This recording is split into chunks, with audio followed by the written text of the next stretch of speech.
बच्चों, welcome back to my channel. जैसे इस वीडियो पे आप लोग 500 लाइक्स करोगे, नेक्स्ट वीडियो में आपकी टॉप कॉलेजेस के कट ऑफ के ऊपर लेकर आने वाली हूँ। तो प्लीज लाइक करना बच्चों, और कमेंट सेक्शन में कट ऑफ लिखना अगर आपको इसके ऊपर वीडियो चाहिए। दोनों चीजें होने के बाद मैं ले आऊंगी।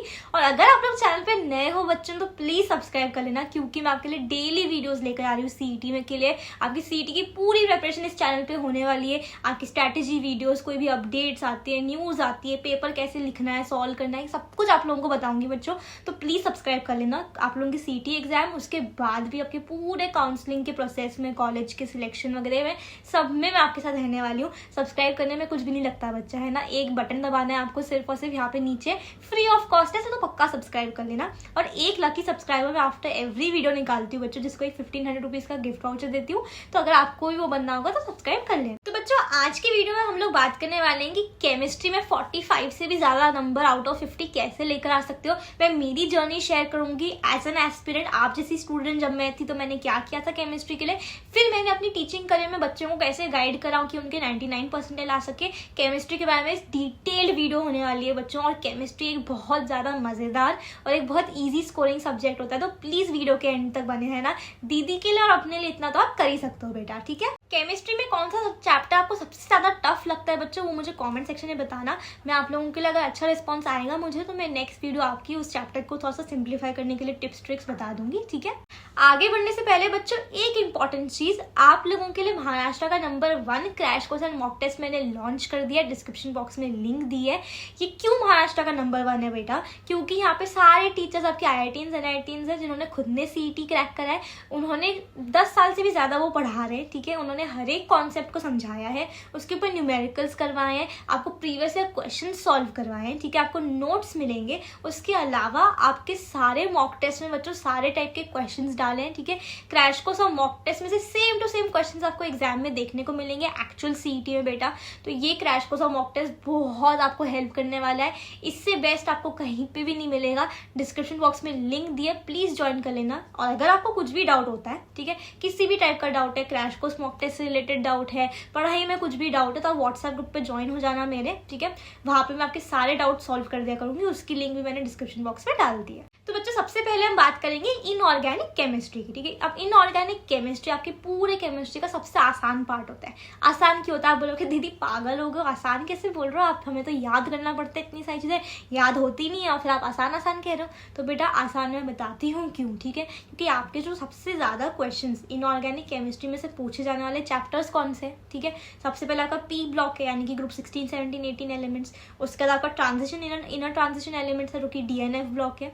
एक आपका कोऑर्डिनेशन कंपाउंड्स होता है, और एक ग्रुप 1 and 2 एलिमेंट्स होता है, यानी कि S ब्लॉक, ठीक है। अब आप लोगों के जो ट्रेंड्स होते हैं, जैसे, ठीक है, कोई भी ट्रेंड हो गया, आयनाइजेशन एंथैल्पी, एटॉमिक साइज, ठीक है, आपका बॉइलिंग पॉइंट, मेल्टिंग पॉइंट, इन सब के ऊपर क्वेश्चंस इनऑर्गेनिक में से आते हैं, ठीक है। उसके अलावा आपके DNF ब्लॉक में कैसे आ सकते हैं, इनमें से कौन सा लैंथेनॉइड्स है, इनमें से कौन सा एक्टिनॉइड्स है, ये क्वेश्चन इस तरीके से आता है। फिर आता है कि डी, आपका जो डी ऑर्बिटल है उसका हाफ फिल्ड, फुल्ली फिल्ड, इसके क्या प्रॉपर्टीज है, इसके ऊपर क्वेश्चन आ जाता है। उसके बाद आपके क्वेश्चन के साथ इनऑर्गेनिक में, अब जैसे आप लोग फॉर सपोज ग्रुप 16, 17, 18 एलिमेंट्स पढ़ रहे हो, आप लोग ग्रुप 16 पढ़ रहे हो, उसमें अगर आपका फॉर सपोज कंपाउंड है ऑक्सीजन, तो ऑक्सीजन के बारे में आपको सारी प्रॉपर्टीज पता होनी चाहिए बच्चों, ठीक है। अब मैं आपको एक क्वेश्चन बताऊंगी, और जो आपके प्रीवियस क्वेश्चन में आया था उसके बाद मैं आपको बताऊंगी कि इनऑर्गेनिक केमिस्ट्री को पढ़ना कैसे है, ठीक है। एक क्वेश्चन बच्चों आप लोगों का प्रीवियस ईयर क्वेश्चन है 2023 का पूछा हुआ। उसमें ये था कि मैंगनीज डाइऑक्साइड का स्टॉक फॉर्मुलेशन, जो स्टॉक नोटेशन होता है वो बताओ, यानी कि वो रोमन नंबर्स में 1 2 जो लिखते हैं, इस तरीके के क्वेश्चंस आते हैं, ठीक है। अब इनऑर्गेनिक केमिस्ट्री को पढ़ना कैसे है? आपने एक चैप्टर लिया, ठीक है। अब आप उसको टेक्स्ट बुक से लाइन बाय लाइन पढ़ सकते हो, लेकिन 30 डेज है, ठीक है। 30 डेज में तो आप ऐसे पढ़ने जाओगे तो फिर नहीं कंप्लीट हो पाएगा बेटा। कॉमन सेंस है, लॉजिक है, ठीक है। इसीलिए क्रैश कोर्स बनाया आपके लिए कि आप फटाफट पढ़ सको, ठीक है। क्योंकि जब अपन टेक्स्ट बुक से पढ़ते तो पहले तो हम खुद पढ़ते हैं, फिर उसे हम समझते हैं, फिर उसे हम नोट डाउन करते हैं। यहाँ पे एक टीचर आपको मिल रहा है जो कि आपको समझा रहा है, पूरी टेक्स्ट बुक नहीं पढ़नी पड़ रही, सिर्फ जो इंपॉर्टेंट है सीईटी के लिए वो बता रहा है आपको सिर्फ अपने नोट्स बनाते जाना है साथ में। तो आपका काम आसान हो जाता है, समझ में भी आने लग जाती है चीजें। बहुत सारी चीजें ऐसी होती हैं जो मैं खुद पढ़ रही होती हूँ तो मैं स्किप कर देती हूँ, है ना, मेरे को नहीं समझ में आता, छोड़ देती हूँ, लेकिन टीचर वहाँ पे आपको समझाता है। कभी कभी हमारे को नॉलेज नहीं होती कि कौन सी चीज इंपॉर्टेंट है, कौन सी नहीं है, तो वो टीचर बता देता है आपको। तो ये सारी चीजें क्रैश कोर्स की है बेटा। और इतने सारे प्रीवियस क्वेश्चन सॉल्व करने की ट्रिक्स होती हैं, कुछ टिप्स होती है, वो अपन को नहीं स्ट्राइक होती, वो टीचर बता देता है आपको, है ना। तो ये सारी चीज़ें होती हैं क्रैश कोर्स की, इसलिए आप लोगों को बार बार कहती हूँ बेटा कि क्रैश कोर्स लगाओ, ठीक है। मैंने मेरे टाइम पे भी लगाया था, लेकिन मैंने जब लगाया था तो मेरे को बहुत सारी चीज़ें ऐसी पता लगी थी कि हाँ यार ये सही नहीं है, इस क्रैश कोर्स में ये सही नहीं है। वो सब मैंने मेरे क्रैश कोर्स में सही करने की पूरी कोशिश करी है बेटा, इसीलिए आप लोगों को क्रैश कोर्स कहती हूँ। अब इनऑर्गेनिक केमिस्ट्री में चीज़ों को याद करना होता है, मैं मानती हूँ इस बात को, लेकिन आप लोग कैसे कर सकते हो, आपने पढ़ा, नोट्स बनाए, अपने नोट्स बनाओ, ठीक है बेटा। एक पेज एक चैप्टर के लिए तो आपको रखना ही रखना है, मैंने पहले की वीडियो में भी कहा था। उस नोट्स को बनाओ, उसको रोज़ देखो, या तो उसको अपनी दीवार पर चिपका लो, या तो दीवार पर चिपका के रखो, ठीक है, जो भी चीज़ें याद करनी की, या फिर अपने नोट्स को रोज़ रिवाइज करो। इस तरीके से इनऑर्गेनिक केमिस्ट्री आराम से हो जाती है। इनऑर्गेनिक केमिस्ट्री को अगर आप रोज़ अभी 30 डेज के लिए भी रिवाइज करोगे ना, मैं गारंटी देती हूँ कि हर एक बच्चा क्वेश्चन सॉल्व कर पाएगा इनऑर्गेनिक का। तो बच्चों एक मैं आपको PYQ यहाँ पे पेस्ट कर रही हूँ, इसका आंसर मुझे कमेंट सेक्शन में पक्का बताना, ठीक है। ये लकी विनर हो सकता है मैं इस पे निकाल दूँ, है ना। और उसके अलावा आपको पता भी लगेगा कि कितनी प्रेपरेशन आपकी हुई है। ये क्वेश्चन आप लोगों के लिए बच्चों, इससे मुझे कुछ नहीं मिलने वाला है, तो फटाफट से कॉमेंट सेक्शन में अपना करेक्ट आंसर मुझे बताना। अब हम आते हैं ऑर्गेनिक केमिस्ट्री पे बच्चों। अब ऑर्गेनिक केमिस्ट्री में आपको ये चीज़ समझनी होगी कि सबसे पहले कुछ भी नहीं पढ़ा हो, सबसे पहले आपको क्या करना है, नेम रिएक्शंस पढ़ना है, ठीक है। अब बच्चे क्या गलती करता है, अगर मैंने बोला गैटम एंड कोच रिएक्शन, ठीक है, रिएक्शन ढूंढा, पढ़ा, छोड़ दिया, ऐसे नहीं होता। ऑर्गेनिक केमिस्ट्री में आप लोगों को बेटा हर एक रिएक्शन को लिखना है। एक रिएक्शन को 10-10 बार लिखोगे ना, अपने आप वो याद होगा। और रिएक्शन को रटने की जरूरत नहीं, आप लोगों को समझ में आना चाहिए कि क्या मैकेनिज्म फॉलो हो रहा है, उसके हिसाब से आप कर लेते हो। तो 2 चीज़ें, सबसे पहले तो लिख के प्रैक्टिस करो ऑर्गेनिक केमिस्ट्री को, सबसे ज़्यादा ज़रूरी है। मैं तो पूरा एक पेज लेती थी, उस पर लिखती जाती थी एक ही रिएक्शन, गैटम एंड कोच ना 10 बार लिखती थी कि दिमाग में फिट हो जाए।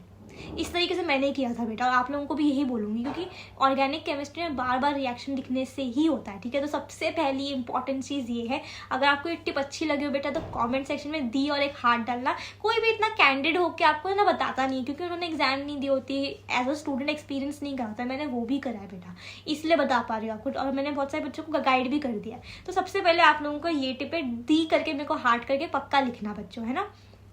दूसरी चीज़ आपकी ऑर्गेनिक केमिस्ट्री में आपको ये चीज़ याद रखनी है कि अभी आपका CET सेल जो है थोड़ा सा मैकेनिज्म के ऊपर क्वेश्चंस पूछने लगा है। तो रिएक्शंस जब आप करते हो तो उनके पीछे का लॉजिक समझो, कि मैकेनिज्म समझो कि क्या हो रहा है, ठीक है। प्रोडक्ट आउटपुट के ऊपर क्वेश्चंस आ जाती है ना, तो इस तरीके के क्वेश्चंस आपके ऑर्गेनिक में एक्सपेक्टेड होता है। उसके अलावा प्रेपरेशन ऑफ कंपाउंड्स, इन सब चीज़ों के ऊपर भी थोड़ा सा फोकस आपको करना है ऑर्गेनिक केमिस्ट्री में। बच्चों ऑर्गेनिक केमिस्ट्री के कुछ इंपॉर्टेंट चैप्टर्स आपके aldehyde, ketone, carboxylic acid, alcohol, phenol, ether, amines, ये सारे, ठीक है। ऑर्गेनिक केमिस्ट्री को लिख के प्रैक्टिस करना है, सब कुछ आपको लिख के करना है, ठीक है। अब एक चीज़ और, जनरल ऑर्गेनिक केमिस्ट्री जो है उसको अच्छे से कर लो बेटा, क्योंकि जब आपके ट्रिकी क्वेश्चंस आते हैं एग्जाम में, तो जनरल ऑर्गेनिक केमिस्ट्री का अगर बेस आपका स्ट्रॉन्ग होता है तो उससे आप लोगों के ऑर्गेनिक केमिस्ट्री के क्वेश्चंस बन जाते हैं। जनरल ऑर्गेनिक केमिस्ट्री आपको ट्रिक्स बताते हैं, कैसे मैकेनिज्म हो रही है, ये सारी चीज़ें होती है ना। तो ये चीज़ों को अच्छे से फोकस करना ऑर्गेनिक में, ठीक है।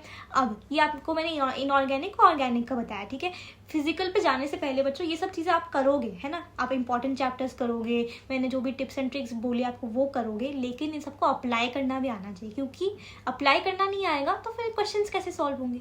तो इसलिए प्रैक्टिस के साथ साथ आपको मॉक टेस्ट करनी है बेटा, ठीक है। मॉक टेस्ट में कोई चीज़ हमारे को आती है, लेकिन हमको है ना एग्जाम में याद नहीं आती, प्रेशर के मारे याद नहीं आती, टाइम की घड़ी की वजह से याद नहीं आता, या फिर कभी कभी ऐसा होता है कि क्वेश्चन को इतना घुमा के लिखा होता है कि हमको समझ में नहीं आता, है ना। हमको हमारे strong areas, weak areas identify करने नहीं आते, हमको क्वेश्चंस में से पिक करना होता है कि हमको ये पहले करना है। तो फॉर सपोज आपका 1 2 3 4 5 है, पहले 5 क्वेश्चन है, आप जाओगे 1 पे, डिफिकल्ट है छोड़ो, 2 पे जाओगे, हाँ ईजी है सॉल्व कर लिया, फिर 3 पे गए डिफिकल्ट है छोड़ो, 4 पे गए डिफिकल्ट है छोड़ो, 5th पे गए ईजी है करो।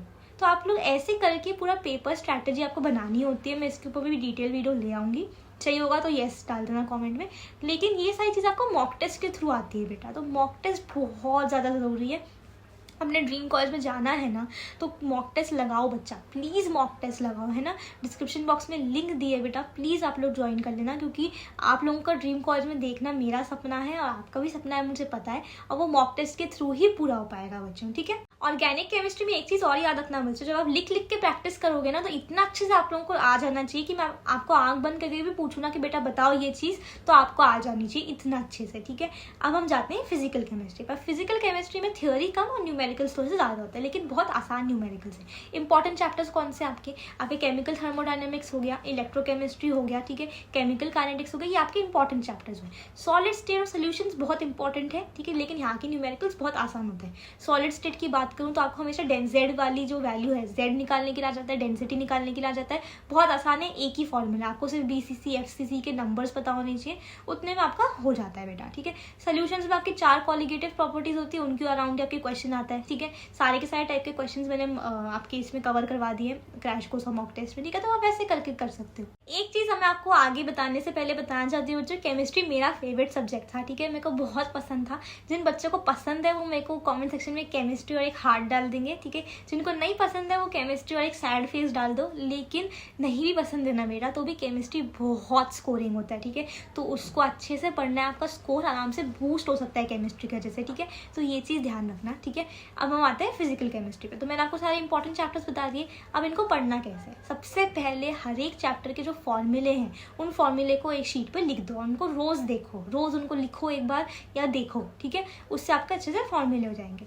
दूसरा, इन सारे चैप्टर्स में से जो थोड़ी थोड़ी थ्योरी जो कि पूछी जा सकती है उसको अच्छे से पढ़ लो, ज़्यादा टाइम लगेगा नहीं, लेकिन क्वेश्चंस आ जाते हैं उनमें से, ठीक है।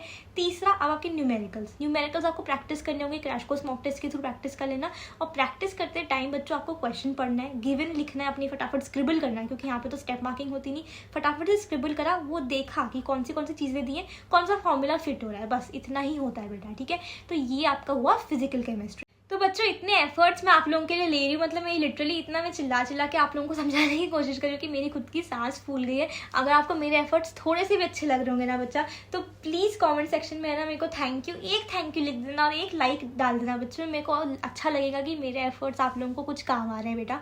प्लीज़ इतना मेरे लिए पक्का करना, है ना। और कुछ भी डाउट होता है तो व्हाट्सएप पर मैसेज कर देना, लाइक सब्सक्राइब पक्का करना, क्रैश कोर्स मॉक टेस्ट में ज्वाइन हो जाना बच्चों, और मिलते हैं अगले वीडियो में। तब तक के लिए take care, study well and thank you.